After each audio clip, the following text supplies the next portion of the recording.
Hi friends, welcome to Bharati's kitchen. ఈ వీడియోలో చాలా సాఫ్ట్గా టేస్టీగా ఉండే కస్టర్డ్ ఐస్ని ఎలా ప్రిపేర్ చేసుకోవాలో చూపించబోతున్నాను. ఇది చాలా టేస్టీగా ఉంటుందండి. సో ఈ కస్టర్డ్ ఐస్ని ఎలా ప్రిపేర్ చేసుకోవాలో ఇప్పుడు చూపిస్తాను. లేట్ చేయకుండా వీడియోని స్టార్ట్ చేసేద్దాము. కస్టర్డ్ ఐస్ కోసం ఫస్ట్ ఒక బౌల్లో 2 టేబుల్ స్పూన్స్ వరకు కస్టర్డ్ పౌడర్ని వేసుకోవాలి. నెక్స్ట్ ఇందులోనే 4 టేబుల్ స్పూన్స్ వరకు కాచి చల్లార్చిన పాలని వేసుకోవాలి. ఇందులో గోరువెచ్చగా ఉన్న పాలు కానీ వేడి పాలు కానీ వేసుకోకూడదండి. రూమ్ టెంపరేచర్లో ఉన్న పాలు మాత్రమే యూజ్ చేసుకోవాలి. ఇందులో ఎటువంటి లంప్స్ లేకుండా నీట్గా మిక్స్ చేసేసుకోవాలి.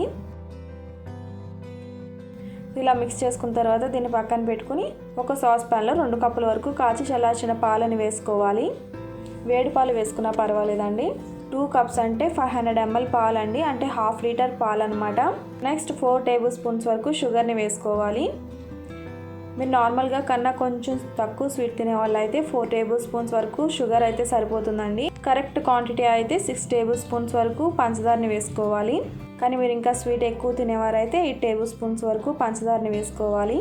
నెక్స్ట్ ఇందులో ఆల్రెడీ కలిపి ఉంచుకున్న కస్టర్డ్ మిల్క్ని ఇందులో వేసుకొని మిక్స్ చేసుకోవాలి. మీరు కాచి చల్లార్చిన పాలు కనుక యూజ్ చేస్తున్నట్లయితే ఇలా డైరెక్ట్గా అన్ని ఇంగ్రీడియంట్స్ని ఒకసారి మిక్స్ చేసుకుని డైరెక్ట్గా మీరు పొయ్యి మీద పెట్టేసుకోవచ్చు.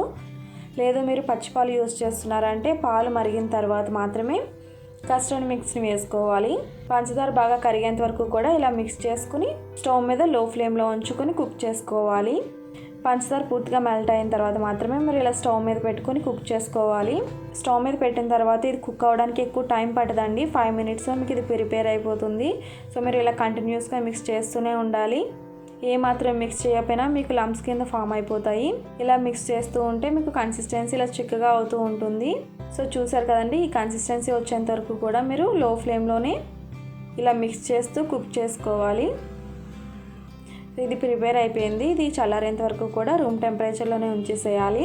సో ఇలా ప్రిపేర్ చేసుకున్న కస్టర్డ్ మిక్స్లో 4 to 5 డ్రాప్స్ వరకు వెనిలా ఎసెన్స్ని వేసుకోవాలి.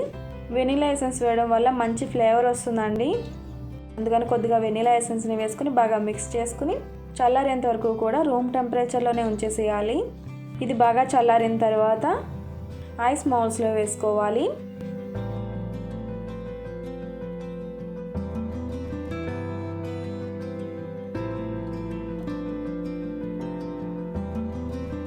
ఇలా అన్ని మౌల్స్లోకి ట్రాన్స్ఫర్ చేసుకున్న తర్వాత వీటిని 10 to 12 అవర్స్ పాటు ఫ్రీజర్లో ఉంచుకోవాలి, లేదంటే ఓవర్ నైట్ కూడా ఉంచేసుకోవచ్చు.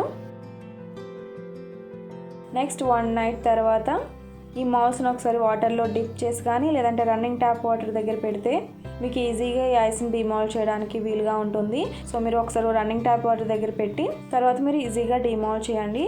ఇలా చేస్తే మీకు ఐస్ ఈజీగా మౌల్లోంచి రిమూవ్ అయిపోతుంది. ఇది చాలా సాఫ్ట్గా ఉంటుందండి. సాఫ్ట్గా కొద్దిగా క్రీమీగా చాలా టేస్టీగా ఉంటుంది. ఈ రెసిపీ మీరు తప్పకుండా ట్రై చేయండి. మీరు ట్రై చేసి మీకు ఎలా కుదిరిందో నాకు ఈ వీడియో కింద కామెంట్ సెక్షన్లో తెలియచేయండి. ఈ రెసిపీ మీకు నచ్చితే తప్పకుండా లైక్ చేయండి. రెసిపీ ఎవరికైనా హెల్ప్ అవుతుంది అనుకుంటే ఈ రెసిపీ మీ ఫ్రెండ్స్ అండ్ ఫ్యామిలీస్కి తప్పకుండా షేర్ చేయండి. మరిన్ని రెసిపీస్ కోసం నా ఛానల్ సబ్స్క్రైబ్ చేయండి. అలాగే తర్వాత వచ్చే బెల్ ఐకాన్ కూడా క్లిక్ చేయండి. Thanks for watching.